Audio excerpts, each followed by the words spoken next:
రైతులకి జమ చేయటం జరుగుతూ ఉంది అధ్యక్ష. అదేవిధంగా వాళ్ళు గత ప్రభుత్వం దిగిపోయే నాటికి 1674 కోట్లు బకాయిలు వెళ్ళిపోయారు అధ్యక్ష.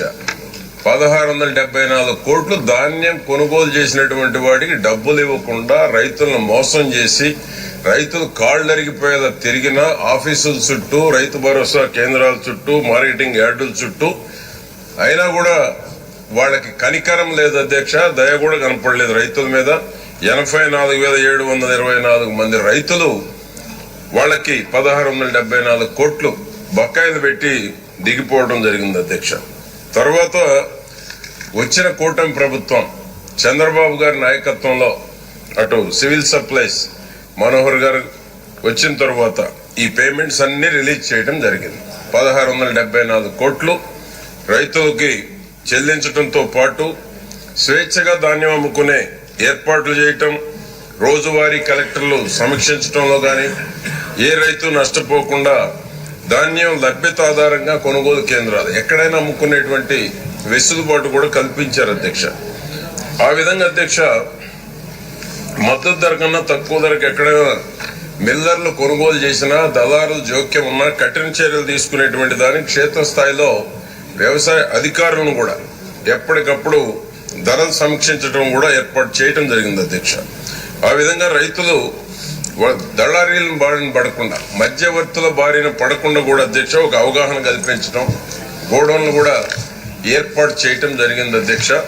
చంద్రబాబు గారి ప్రభుత్వంలో రైతుల గురించి ఆలోచించేటువంటి వారు, రాష్ట్రంలో ఉన్న ప్రజల గురించి ఆలోచించేటువంటి ముఖ్యమంత్రి ఉంటే ఏ విధంగా సకాలంలో ధాన్యం కొనుగోలు కావచ్చు, పేమెంట్ చేయటంలో కావచ్చు, ఏదైతే ఖాళీ సంచులు ఏర్పాటు చేయటంలో గాని, ట్రాన్స్పోర్ట్ పేమెంట్ చేయటంలో గాని, ఎక్కడైనా అమ్ముకునేటువంటి ఏర్పాటు చేయటంలో గాని, మద్దతు ధర అందించటంలో గాని, అదే కాకుండా అధ్యక్ష నేను ఇంకోటి కూడా మీ దృష్టికి తీసుకొస్తున్నా, మద్దతు ధర కూడా ఇంకా పెంచాల్సిన అవసరం కూడా ఉంది అధ్యక్ష. ఎందుకంటే ఈ రోజు ధాన్యం కష్టపడి పండిస్తా ఉన్నారు, ఇంకా మద్దతు ధర కూడా పెంచాల్సినటువంటి అవసరం ఉంది. ఎందుకంటే ఈ రోజు రాష్ట్రంలో ధాన్యం పండించేటువంటి రైతులు ఒక్కొక్కసారి తుఫాన్లకు కూడా నష్టపోయినటువంటి సందర్భాలు అనేకం ఉన్నాయి అధ్యక్ష. వాటి వలన రైతులు, ధాన్యం పండించేటువంటి రైతులకు మాత్రం వచ్చేటువంటి మద్దతు ధర గాని ఏ విధంగా కూడా సరిపోవడం లేదు అధ్యక్ష. అందుకనే స్వామినాథన్ కమిటీ సిఫార్సులు అమలు చేసి కేంద్రం మీద కూడా ఒత్తిడి తీసుకొచ్చి రైతులకు ధాన్యం గిట్టుబాటు ధర ఇంకా పెంచవలసినటువంటి అవసరం ఉందని మీ దృష్టికి కూడా తీసుకొస్తా ఉన్నాను అధ్యక్ష. చంద్రబాబు గారి ప్రభుత్వంలో చంద్రబాబు గారు కూడా ఎప్పుడు స్వామినాథన్ గారికి సిఫార్సులు అమలు చేయాలని పదే పదే కూడా చెప్పడం కూడా జరుగుతుంది అధ్యక్ష. రాష్ట్రంలో రైతు సుభిక్షంగా ఉన్నప్పుడే రాష్ట్రం బాగుండేటువంటి పరిస్థితులు ఇక్కడ ఉన్న అందరికి కానీ రాష్ట్రంలో ఉన్న అందరికి కూడా తెలుసు అధ్యక్ష.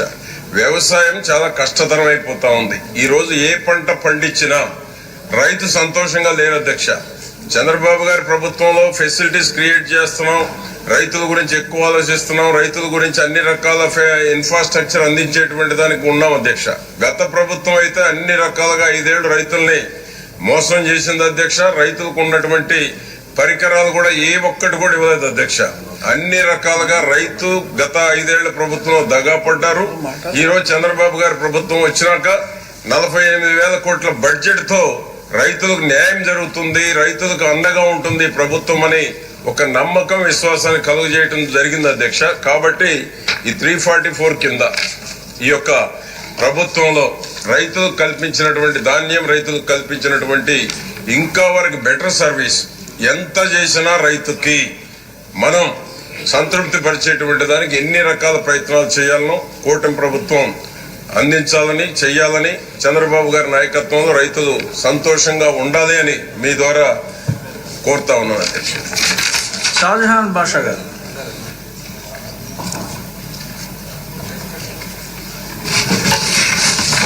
నమస్తే అధ్యక్ష. ఈరోజు భారతదేశంలో రైతే రారాజు, రైతే భారతదేశానికి వెన్నెముక్క. రైతు బాగుంటే మనమందరం బాగుంటాము. ఈరోజు భారతదేశం మనందరి పూర్వీకులు రైతు కుటుంబాలే మనమందరము. ఈరోజు రైతు మనుగడ కోసం పనిచేసే ప్రభుత్వం అవసరం ఉంది. ఆ దిశలో ఈరోజు ఉన్న మన ఎన్డీఏ ప్రభుత్వం పెద్దలు చంద్రబాబు నాయుడు గారు రైతు పక్షపాతిగా పనిచేస్తున్నారు. ఈ గత 5 సంవత్సరాల్లో రైతుల గురించి మాట్లాడిన చరిత్ర లేదు, రైతుల గురించి ఏమాత్రం చేసిన చరిత్ర లేదు. మదనపల్లి మార్కెట్ యార్డ్ ఏదైతే టమాటా మార్కెట్ యార్డ్ ఉందో ఏషియాకి అతిపెద్ద మార్కెట్ యార్డ్. ఇప్పుడు మార్చి నెలలో దాదాపు మదనపల్లిలో ఒక రోజుకి 6,000 టన్నుల నుంచి 7,000 టన్నులు ఈల్డ్ వస్తుంది.